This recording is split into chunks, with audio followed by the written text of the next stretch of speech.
काम के आगे कठिन शब्द लिखा है, क्योंकि है ये कठिन। जैसे जैसे आप भगवत मार्ग में आगे बढ़ेंगे तो हो सकता है आप और इंद्रियों को शासन में लेने की चेष्टा करें। हो सकती भी इंद्रिया और शासन में आप देखना न चाहें, सुनना न चाहें, बोलना न चाहें, चखना न चाहें, पर भक्ति का परम विरोधी शत्रु ये काम बख्शने वाला नहीं। ये बहुत भयानक शत्रु है काम, जनेन्द्रीय जन्य संयोग जन्य काम। प्रायः मार के गिरा देता है, आगे नहीं बढ़ने देता। ये काम शत्रु ऐसा है, सबसे बड़ा और भयंकर ये राक्षस है। ये इतना खाता है फिर भी कभी अघाता नहीं, अर्थात चाहे जितना भोग लो कभी तृप्ति होने वाली ही नहीं है। भगवान ने इससे बहुत बड़ा वैरी कहा है गीता जी में, और अर्जुन से कहा मार इस दुश्मन को, मार सबसे पहले इस काम को गिरा। अब आप विचार करके देखो, यदि आप अपने हाथ से ही अपनी वासना से, अपनी कामना से, अपनी चेष्टा से इस काम का स्वागत करते हैं तो आपकी कहां स्थिति होगी। जबकि इस दुश्मन को दुश्मन मानकर मारना है। अगर इसकी प्रेरणा के अनुसार आप कोई कार्य करते हैं तो आप इसका स्वागत करते हैं। जहां काम है वहां प्रेम का प्रादुर्भाव होना अत्यंत कठिन हो जाता है।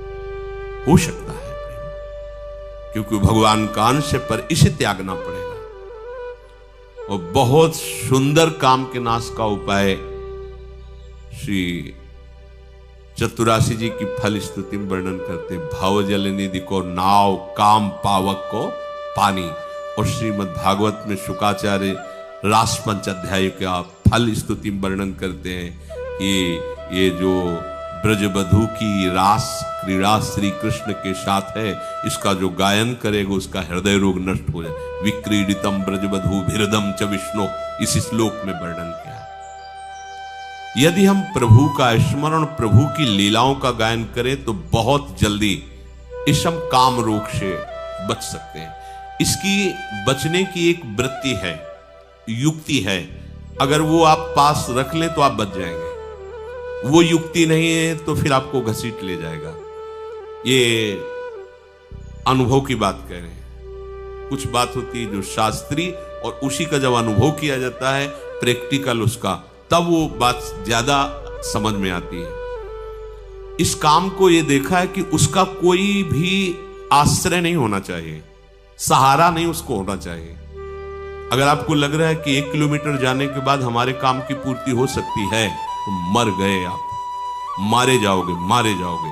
अगर कोई भी व्यक्ति शरीरधारी इस काम का आश्रय आपके हृदय में है तो आप मारे जाओगे पक्का। हम उस शरीरधारी के पास पहुंच जाएंगे तो इसकी पूर्ति हो जाएगी। तो आप चाहे जितना ना ना ना करते रहो, इसका प्रमथन स्वभाव है, इसका नाम मनमत है।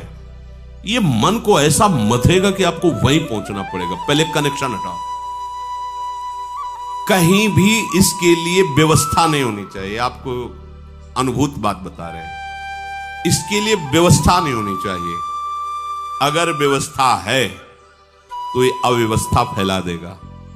बहुत ही जोरदार विरोधी है, ये छोटा मोटा विरोधी नहीं। ये समझो ये ढहा तो सब ढह गया, ये गिरा तो पूरा का पूरा पहाड़ गिर जाएगा समझो। इसी पहाड़ के बाद जो है वो प्रेम देश है, जहां प्रवेश किया जाता है। जहां काम तहां राम नहीं, और जहां राम नहीं काम, ऐसा वर्णन किया महापुरुषों ने। ये बहुत बड़ा दुश्मन है, लेकिन दुश्मन कौन मानता है? इसको तो प्रियतम माना जाता है। अंदर से देखो, इसे तो सुख माना जाता है, इसे तो बहुत गुप्त रखा जाता है, इसे तो हृदय में छुपा के रखा जाए। अगर कोई कह दे तुम कामी, तो कहेगा तुम्हारे बाप कामी, हम कामी कैसे हो सकते हैं? वो गुस्सा हो जाएगा। वो हृदय में हमारे ये दुश्मन छिपा हुआ है, दूसरा उसे बताना चाहता है, हम स्वीकार नहीं करेंगे, उसे बिल्कुल छुपा के रखेंगे। ये सबसे बड़ी कमी हो रही है। अगर इस दुश्मन को दुश्मन के रूप में देख लो तो पहला बाण मार दिया आपने उसके ऊपर, वो ढेर होना शुरू हो जाएगा। दूसरा, कोई संयोग का विधान नहीं रखना है, कोई शरीरधारी से ऐसे संपर्क नहीं रखना है जिसके पास जाने से इस काम की वृत्ति की पूर्ति हो जाए, समझ लेना। तीसरा, आपको स्वयं में कोई ऐसी चेष्टा नहीं करनी है जिससे इस काम का स्वागत हो। काम के द्वारा प्रेरित कोई भी ऐसी चेष्टा नहीं करनी, उसको सहना है। जो सहन करता है वही भक्तिवान होता है। सहत सहत बाढ़े भगति, और इसे सह वही सकता है जिसने भगवान के नाम का आश्रय लिया है, भगवान के चरणों का आश्रय लिया है, प्रियालाल के सांवले गोरे चरणारविंद का आश्रय लिया है। सहना कोई कठिन बात नहीं उनके लिए जो भगवद आश्रित है। भगवद आश्रय नहीं, फिर सहना तो बड़े बड़ों को ये अपने आकर्षण में घसीट लेता है। पहली बात, इसको दुश्मन मानना है, शत्रु को शत्रु। भगवान कह रहे हैं ये योगियों का, परमार्थ के पथिकों का, ज्ञानियों का नित्य बैरी, ये नित्य बैरी भगवान ने कहा है। ये ऐसा वैसा दुश्मन नहीं है। परमार्थ के पथिकों का सीधा विरोधी ये है काम। पर आश्चर्य, हम इसको दुश्मन नहीं मानते। ये आया और हम स्वागत के लिए तैयार हो गए। जैसी आज हमको ये चाहिए, जैसे कोई अतिथि आवे ना, आज हमको ये चाहिए, हाँ अभी अभी व्यवस्था करते हैं, हम ऐसे उसका स्वागत करते हैं। देखो वो जो प्रेरणा करता है, हरि गुरु की सब आज्ञाओं को रौंद करके हम वही करते हैं जो काम प्रेरणा करता है। अगर आप पहली बात स्वीकार करें कि हमारा दुश्मन है, तो आप फिर पैतरे सीख जाएंगे इसको परास्त करने की, क्योंकि आपके साथ हरि गुरु का कृपा बल है। बिल्कुल पक्का मानिए। पहली बात, आपको इसे शत्रु रूप में देखना है शत्रु। भगवान कह रहे हैं कि ज्ञानिना नित्य वैरिणा, ज्ञानियों का नित्य वैरी है काम, परमार्थ मार्ग के पथिक का। दूसरा, कोई भी संयोग नहीं रखना। सच्ची मानिए, यदि आपके संयोग का है तो कई किलोमीटर पैदल चलवा देगा। कुछ भी न जाने कितने बहाने, न जाने कितने नाटक ये करेगा। बिल्कुल आप ये समझ लीजिए कि वो हम वाणी से नहीं कह सकते। ये भगवान व्यास देव जी कह रहे हैं, बलवान इंद्री ग्रामो विद्वानमपि करसति, विद्वानमपि करसति। अज्ञानियों की बात जाने, ज्ञानियों का नित्य बैरी है। तुम्हें शास्त्र का ज्ञान सब है, पर संयोग से कभी भी किसी भी तरह से इस काम का स्वागत नहीं होने देना। अब आप अपनी दृष्टि डालिए, कोई ऐसा तार तो नहीं है जहां इसको स्वागत के लिए हमारी गुंजाइश हो। बिल्कुल उसे काट दीजिए। हाँ, भागिए, ऐसे संग से दूर रहिए, चाहे स्त्री शरीर हो चाहे पुरुष शरीर हो, जिसके संग से कुमति उत्पन्न होकर प्रेम रस मार्ग में बाधा खड़ी हो जाओ, हमारा दुश्मन है। तीसरी बात, अपने द्वारा अपना नाश मत कीजिए।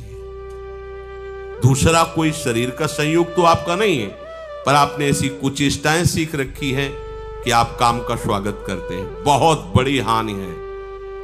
स्वप्न में भी तुम्हें परमानंद का अनुभव कैसे हो सकता है जब तुम ऐसे गंदे काम करते हो।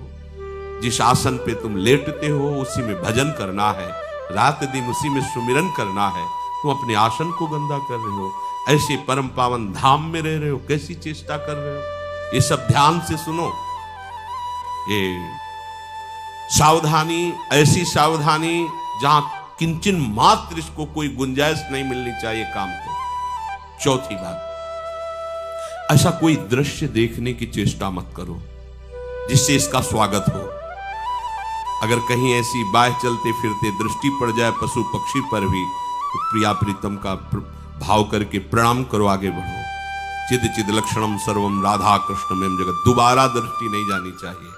किसी माता बहन पर कहीं कोई ऐसी दृष्टि जाए, मानसिक प्रणाम करो, हट जाओ। जो चाहे आपन कल्याणा, सुजस सुमत शुभ गति शुभ नाना, सो परनार लीलार गोसाई, तजौ चौथ के चंद किनाई। यदि आप काम पर विजय प्राप्त करना चाहते हैं तो विरोधी भाव जहां से प्रकट होते हैं, ऐसे शरीरों के दर्शन करने से बचिए, सावधान रहिए। मति गति सब भ्रष्ट हो जाएगी। केवल काम की ही एक ऐसी वृत्ति है जो सर्वनाश कर देती है। क्योंकि काम की पूर्ति न होने पर क्रोध आता है, काम की पूर्ति होने पर लोभ आता है। जैसे जैसे कामनाओं में बहते जाओगे, तुम्हारी मोह ममता बढ़ती जाएगी, अहंकार, सारे की सारी जड़ है ये काम। इसीलिए कठिन शब्द लगा है। कठिन काम वासना पाप का करके पूरी तरह विनाश। सच्ची मानिए, ये मन बहुत हमारा बेईमान है, ठग है, ये इनसे मिला हुआ है, विपक्ष से मिला हुआ है।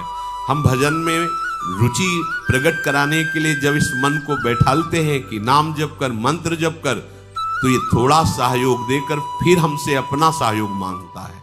थोड़ी देर ये मनोरंजन तो कर लेते हैं, थोड़ी देर ये काम तो कर लेते हैं, थोड़ी देर ऐसा, बस इसकी इस बात को, सलाह को मत मानना, ये ठगों से मिला हुआ है, लुटवा देगा, पूरा का पूरा लुटवा देगा, विश्वास कीजिए। फिर आगे चलकर एक ऐसी स्थिति आती है जिसमें काम का स्फुरण होता है। ऐसे स्फुरण हुआ, शांत हो गया, क्योंकि उसके लिए कोई भी बढ़ावे वाली वस्तु नहीं रह गई, ना स्वयं में क्रिया है, ना कोई संयोग का विधान है। तो ऐसे स्फुरण हुआ, खान पान या किसी जरा सा क्रम बिगड़ गया, ऐसे स्फुरण हुआ, फिर शांत। फिर जब आनंद की अंदर स्फूर्ति होती है, ये रह ही नहीं जाता है।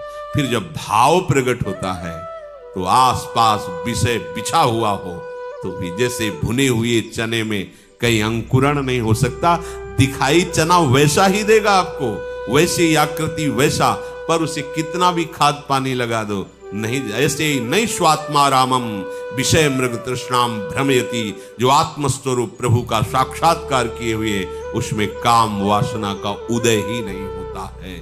ऊसर बरसई तृण नहीं जामा, संत हृदय जिमि उपज न कामा। जैसे ऊसर भूमि में कितनी भी जल खाद लगा दो अंकुरण नहीं हो सकता, ऐसे ही संत हृदय में कभी काम का प्रवेश नहीं हो सकता। पर पहले था, फिर भगवत आश्रय से, भगवत चिंतन से, भगवत कृपा बल से नहीं। ऐसा नहीं कि कोई गर्भ से पैदा होते ही निष्काम, या तो भगवान है या तो भगवत प्राप्त महापुरुष जगत कल्याण के लिए जो आते हैं वो होते हैं। तो अपने को हारना नहीं, क्योंकि अपने पास प्रभु हैं, प्रभु का बल है। कठिन काम वासना, अपने सबसे बड़ी गलती करते हैं, इसको पहली बात दुश्मन नहीं मानते, दूसरी बात इसकी व्यवस्था रखते हैं, तीसरी बात स्वयं क्रिया की चेष्टा करते हैं, चौथी बात हम ऐसे उसके बढ़ाने वाले दृश्य देखते हैं, बातें करते हैं, सुनते हैं।